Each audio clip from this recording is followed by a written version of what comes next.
Mis amados hermanos, muy buenos días, tiempo de estudio bíblico devocional. Aquí estamos compartiendo el poder de la palabra. Recuerde nuestro lema: amar la palabra, aprender la palabra y vivir la palabra. Su hermano pastor Roberto Alfaro les saluda y les doy la más cordial bienvenida a nuestro tiempo de estudio bíblico devocional.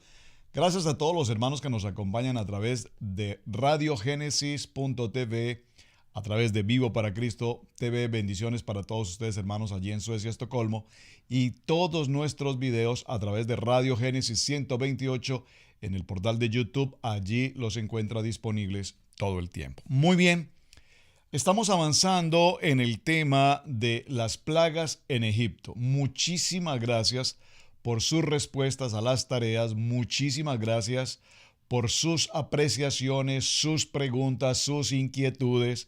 Y veo y entiendo que hay un interés muy particular. No imaginé que hubiese tanta inquietud en el corazón de ustedes con respecto al tema del libre albedrío. Bueno, sí lo supuse. ¿Por qué? Recuerden que les mencioné que era muy importante, antes de entrar y profundizar el tema de las plagas en Egipto, les mencioné que no podía avanzar hasta tanto el tema del libre albedrío quedara bastante claro en sus corazones. Por lo que ustedes me han escrito, según la tarea, pues veo que todos tenemos un concepto claro. Dios, desde el mismo momento de la creación, para el varón, para la mujer, nos ha dado ese don maravilloso, si me permiten usar la expresión el don, esa cualidad especial del hombre, en el poder seleccionar, determinar lo bueno, lo malo, lo correcto, lo incorrecto, lo frío, lo caliente, lo alto, lo bajo. Hasta el simple hecho de saber qué ropa vamos a utilizar, de qué manera vamos a comer, qué líquido puedo tomar, si el café lo tomo con azúcar, sin azúcar, etcétera. Todo en la vida está sujeto a determinaciones propias del individuo. Es decir, nosotros tomamos cada paso que damos, las decisiones que marcan nuestro camino. Pero por favor, acompáñenme por un momento, y no puedo, por supuesto, entrar a un tema, tendríamos que hacerlo en una sección particular y concentrarnos en el libre albedrío, pero el concepto básico es el que quiero que todos creo que tenemos claro, y hay muchas preguntas que ustedes me envían respecto a este tema. Así es que para alivianar un poco lo que ya hemos venido tratando, acompáñenme por favor al libro de Deuteronomio. En el capítulo 30 y en el verso 19. Este es un texto que creo que nos va a permitir aclarar y comprender un poco más el detalle respecto de lo que es el libro albedrío. Dice esta palabra, léalo conmigo por favor, libro de Deuteronomio, capítulo 30, verso 19. Dice la palabra: a los cielos y a la tierra llamo por testigos hoy contra vosotros, que os he puesto delante la vida y la muerte, la bendición y la maldición.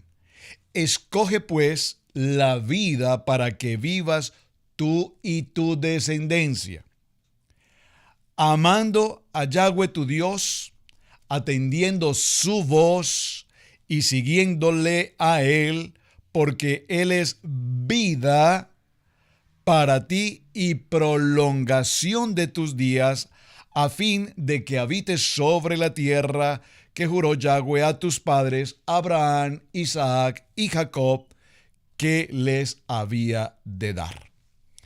Este texto maravilloso, subráyelo por favor en su Biblia, en el libro de Deuteronomio capítulo 30, verso 19 y verso 20, nos dice: estamos frente a una decisión, la vida o la muerte, la felicidad o la infelicidad, la alegría, el gozo, la paz, frente a tu prosperidad o a tu miseria.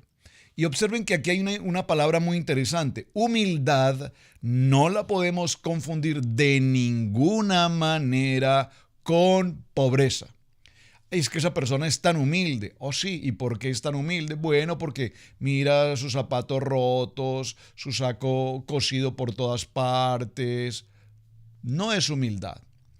Dios nos pone frente a una elección, la vida o la muerte. Y dice, todavía nos dice, escojan la vida para que sus días sean prolongados, para que ustedes vean una vida de gozo, de plenitud, de familia, de preparación, de disfrute, porque el propósito de Adán y la varona en el huerto significa esto, disfrute. De tal manera que no conozco particularmente a alguien que le den a elegir entre la vida y la muerte y decida morir. No conozco particularmente a alguien que le den a elegir entre la alegría y la tristeza y elija la tristeza. No conozco particularmente a alguien que le den a escoger entre la bendición económica y la miseria y decida la miseria. De tal manera que esta palabra nos está indicando con absoluta certeza que tenemos el libre albedrío, es decir, la acción de responder a nuestra intención, a nuestra necesidad, en nuestro mejor convenir. Esto es extremadamente importante, hermanos. ¿Por qué?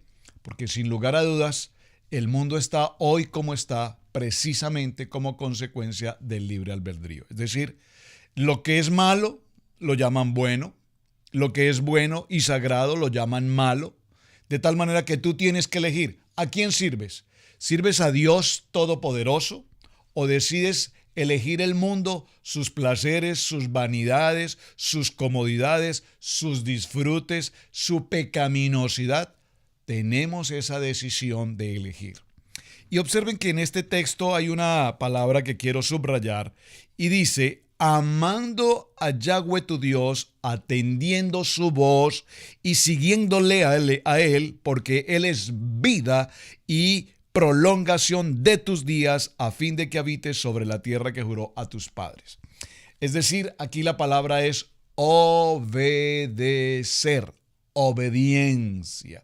Y este es tan simple ejemplo que nosotros como padres de familia, cuando atendemos a nuestros hijos o hacemos algún llamado de atención a nuestros hijos, para que a nuestros hijos les vaya bien en su vida laboral, profesional, espiritual, lo que les pedimos es, hijos, por favor, obedezcan. Y cuando tenemos un hijo obediente, es decir, cuando el libre albedrío de nuestros hijos actúa en obediencia, veremos entonces a nuestros hijos prosperar en su camino, vivir vidas con toda la plenitud que Dios tiene preparada para nosotros.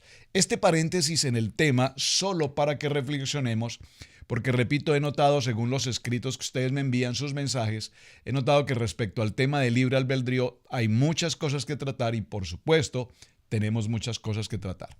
Vean esta apreciación y cierro acá porque no es el tema. Desde el mismo momento en el que Dios habla a la creación, al varón, a Adán y a la mujer, porque hasta este momento no tiene nombre la mujer, les dice, si comieres de ese árbol, del bien y del mal, ciertamente morirás. Es decir, ya de antemano les estaba indicando que lo iban a hacer. Ya de antemano les dijo, ustedes tienen una elección, o están en el paraíso frente al árbol de la vida y frente al árbol del conocimiento del bien y del mal. Si comieren de ese árbol, ciertamente morirán. Ya ellos están frente a una elección. ¿Sería que esa elección tomó por sorpresa al Todopoderoso? Creo que no. Creo que él conocía con absoluta certeza, evidentemente, lo que iba a pasar. Punto, vamos a dejarlo allí. Continuaremos en otro momento el detalle sobre el tema del libre albedrío, pero muchísimas gracias por su interés y muchísimas gracias por todas sus apreciaciones, estudios, citas bíblicas y todo maravilloso. Porque estamos escudriñando, aprendiendo la palabra, amando la palabra y viviendo la palabra. Cerramos ayer en la plaga número 4. Vimos la sangre, vimos las ranas, vimos los piojos, incluso llegamos a la plaga número 4 de las moscas. Vamos a retomar el tema. Jehová Dios dijo a Moisés, levántate de mañana y ponte delante de Faraón, he aquí él sale al río, ya explicamos el río, y dile, ha dicho así, deja ir a mi pueblo para que me sirva.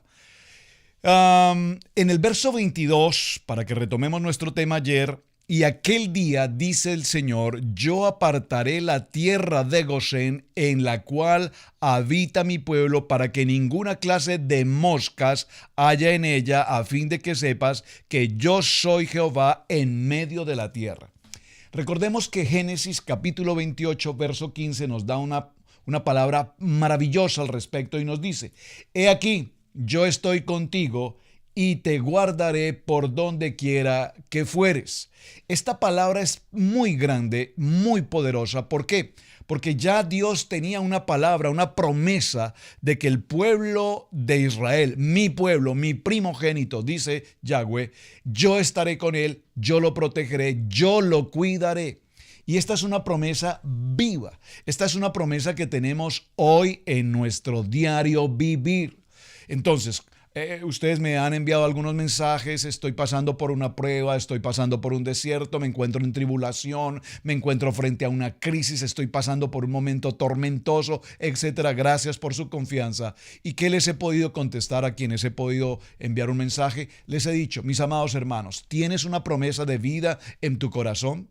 Dios te dice, yo estoy contigo, no temas, yo te guardaré, yo te cuidaré, yo te voy a proteger, yo lo voy a hacer. Y si Dios ha dado esa promesa en tu vida, en mi vida, entonces yo me aferro a una palabra de vida, dígalo conmigo, vida, vida, vida, y cuando me aferro a una palabra de vida, yo sé que Dios cumplirá su propósito en mí.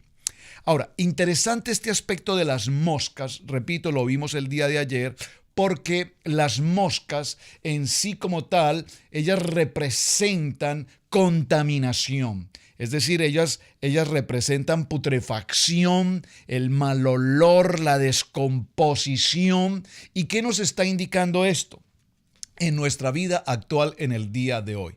Pues nada extraño a lo que vemos, y aquí lo vemos físicamente, hay una invasión de moscas, de diferentes clases de moscas muy molestas. Decíamos ayer, si una mosca incomoda, fastidia, ¿cuántos serán millones de moscas en todo nuestro ambiente? Que tipifican que, repito, la putrefacción, digámoslo así. Ahora, observen que vivimos en el siglo XXI, han pasado muchos años después de este momento, y en el siglo XXI, aunque no veamos físicamente estos enjambres de millones de moscas a nuestro alrededor, repito, tipológicamente representan contaminación.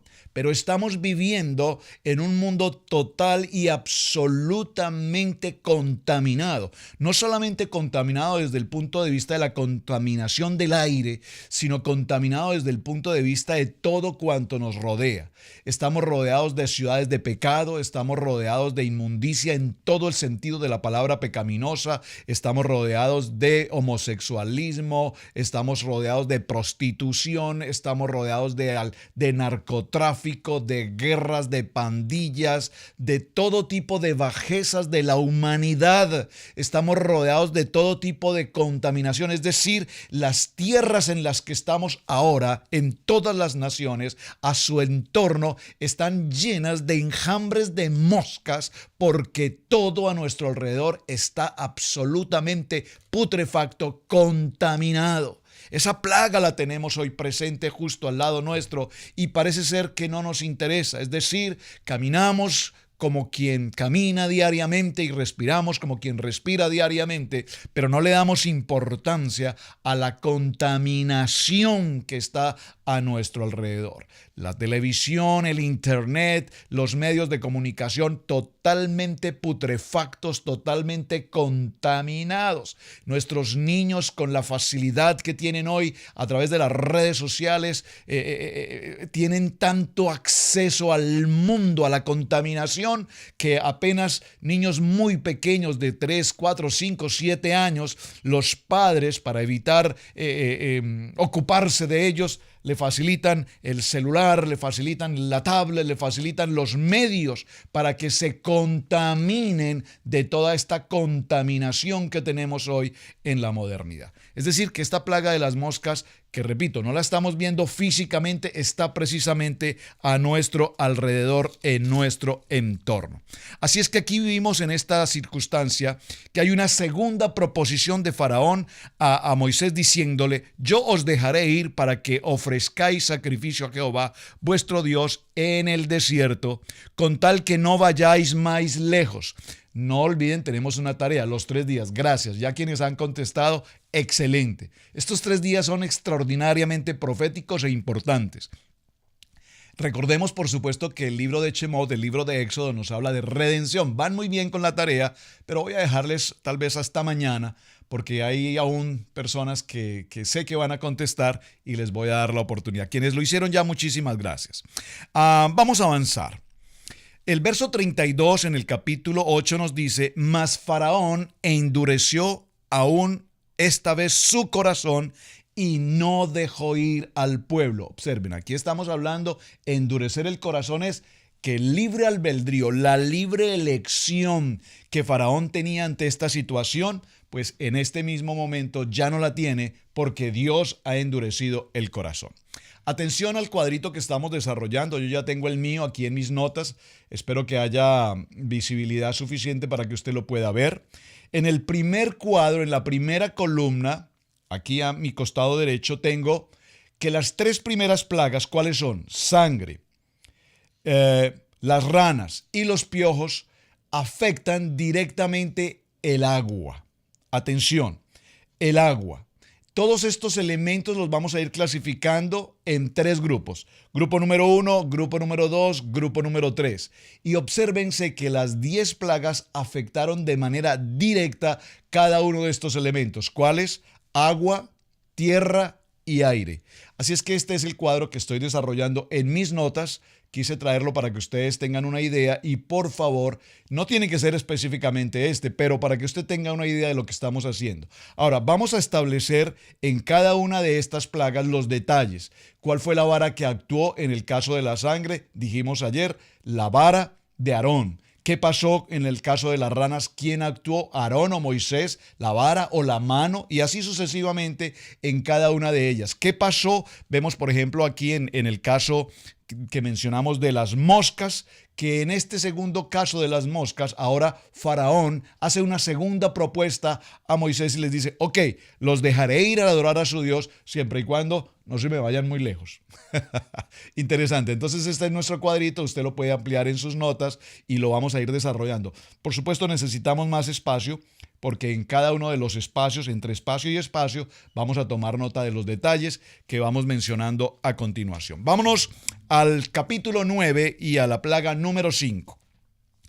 Entonces dijo Yahweh a Moisés: entra a la presencia de Faraón y dile: Jehová Dios de los hebreos dice así: deja ir a mi pueblo para que me sirva, porque si no lo quieres dejar ir y lo detienes aún, he aquí, la mano de Jehová estará sobre tus ganados que están en el campo, caballos. Observen los nombres que aparecen aquí: caballos, asnos, camellos, vacas y ovejas, con plaga gravísima.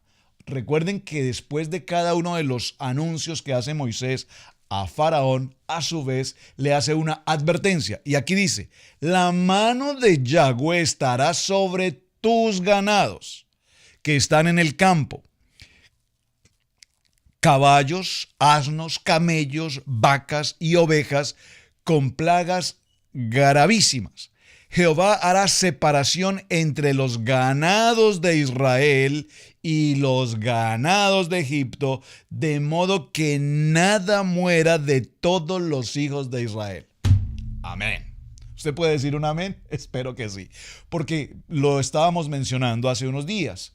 Cuando se hace comentarios de la brujería y la hechicería y cosas como estas que aún todavía hoy funcionan, funcionan en el sentido en que la incredulidad del hombre permite tener un tipo de creencia como esta. Que un hombre, yo estoy en la ciudad de Charlotte, un hombre en la ciudad de Charlotte hizo una brujería para que a una persona que está en Chicago le suceda tal cosa. Y la gente paga incluso para que esto suceda. ¿Por qué? Porque practican brujerías, encantamientos, hechicerías y otro tipo de cosas que la palabra, por supuesto, nos prohíbe. ¿Por qué nos prohíbe la Biblia este tipo de prácticas? Porque todo este tipo de prácticas o encantamientos son mentira. Por lo tanto, tratándose de una mentira, la palabra nos prohíbe entender una mentira porque Juan 8, 31, 32 que dice, conoceréis la verdad y la verdad nos hará libres. No los encantamientos de hombres, ni mucho menos. Así es que, verso 6, al día siguiente Jehová hizo aquello y murió todo el ganado de Egipto, más del ganado de los hijos de Israel no murió uno. Entonces Faraón envió y he aquí que el ganado de los hijos de Israel no había muerto uno, mas el corazón de Faraón se endureció y no dejó ir al pueblo. Muy interesante, mis amados hermanos, en esta quinta plaga entender algo. Observen que no solamente cuando se ataca a los animales, cuando esta plaga viene sobre los animales, es interesante mencionar que los camellos, los asnos, los caballos eran animales utilizados para el transporte, para el comercio, vamos a decirlo de esta manera. Por ejemplo, las ovejas o las vacas eran utilizadas para el alimento. Entre los egipcios, las vacas, las ovejas eran ídolos, eran considerados dioses. No los podían tocar, el egipcio no comía carne, recordemos esto, cuando vimos esta experiencia. Recuerden cuando José recibe a sus 11 hermanos, ya incluyendo a Benjamín, se prepararon 3 mesas, una mesa para los egipcios, una mesa para José y otra mesa para los hermanos de José.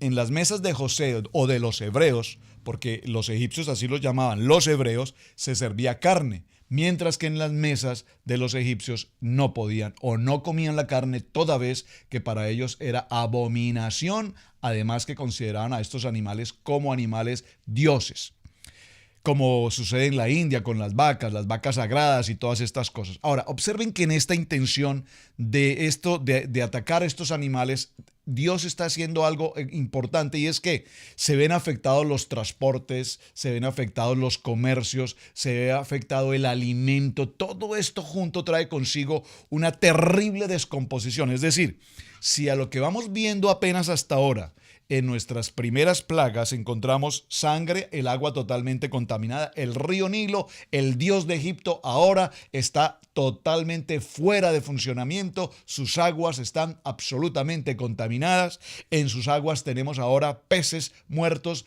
putrefacción absoluta, ranas por todas partes que salen del río y entran a la tierra. Vemos los piojos que aunque pareciera ser que no maten, producen irritación, fastidio como tal. Las moscas mostrándonos lo nauseabundo, la asquerosidad del momento y animales muertos, putrefactos, etc. ¡Wow!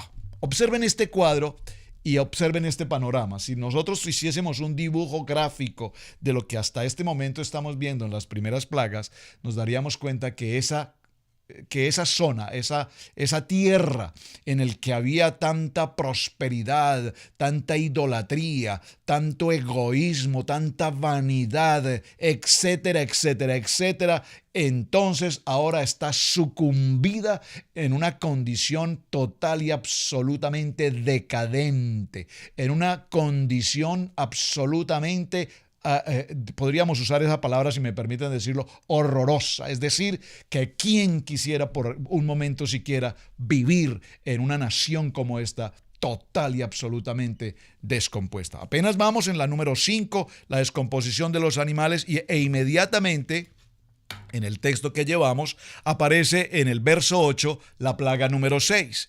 Y Jehová dijo a Moisés y a Aarón: tomad puñados de ceniza de un horno y la esparcirá Moisés, subráyelo por favor porque eso va a nuestro cuadro de notas, la esparcirá Moisés hacia el cielo delante de Faraón. ¿Cómo la esparce Moisés? Dígalo conmigo, con la mano. Recordemos cuáles son las señales: la vara, que se convertirá en culebra. ¿En qué te apoyas hoy y qué tipifica? Número 2, la mano que es colocada en su pecho y sale una mano totalmente leprosa, tipificando el pecado. Posteriormente esa mano nuevamente vuelve a su normalidad, tipificando la sanidad, lo grande que Dios es a través del tiempo de la sanidad. Aquí estamos viendo cómo Dios ahora dice, toma puñados de ceniza de un horno y la esparcirá. ¿Quién? Moisés. Por favor, circule Moisés hacia el cielo delante de Faraón. Verso 9. Y vendrá a ser polvo sobre toda la tierra de Egipto y producirá sarpullido con úlceras en los hombres y en las bestias por todo el país de Egipto. Observen que en los textos que estamos tomando, en el capítulo 9, con la plaga del ganado, con la plaga de las úlceras, incluso con la plaga de las moscas, los sabios, los hechiceros, los que tenían todos sus encantamientos y sus trucos y todo lo que hacían tratando de retar la autoridad de Dios, desaparecieron.